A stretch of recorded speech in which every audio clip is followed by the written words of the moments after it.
No, eleksyon na naman, bumalik ng sirkus sa sayo sa entablado may kasamang pulos 500 sa bala at 1 boto mong hawak. Pagkatapos ng halalan, gutom ka na naman tiyak. Sino yung binoto mo? Di mo nga kilala, pero trending sa TikTok, kaya sa'yo ay panalo na. Walang plataforma pero cute sa TV. Pag nanalo asahan mo, di ka na mababati.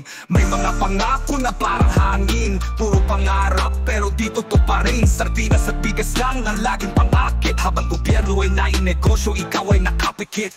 Sabi mo okay na to, basta may ayuda, pero pag may issue, ikaw rin ang umaalma. Traffic, taas, presyo, trabaho, walang direksyon. E di ba sila rin ang binoto mo sa posisyon? Bobotante, bobotante, dami mong reklamo pero di nag-iisip. Bobotante, bobotante, dala mong problema, di mo rin sinili.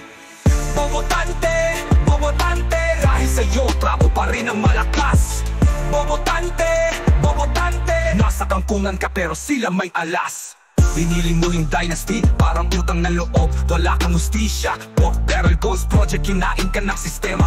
Tapos sasabihin mo, ano bang magagawa ko? Gising na mga tanga, huwag kang mahulog sa patibong. Pag nagkagipitan, hindi naman talaga sila tutulong. Papel mo sa kanila, 1 lang sa milyon, pero boto mong bulok, lason sa nasyon. Tayo rin to, walang ibang sisihin. Kung di tayo natuto, tayo rin ang inaalipin. Huwag lang magreklamo kung ikaw ay tinanso. Pag eleksyon ulit, isip-isip bago boto.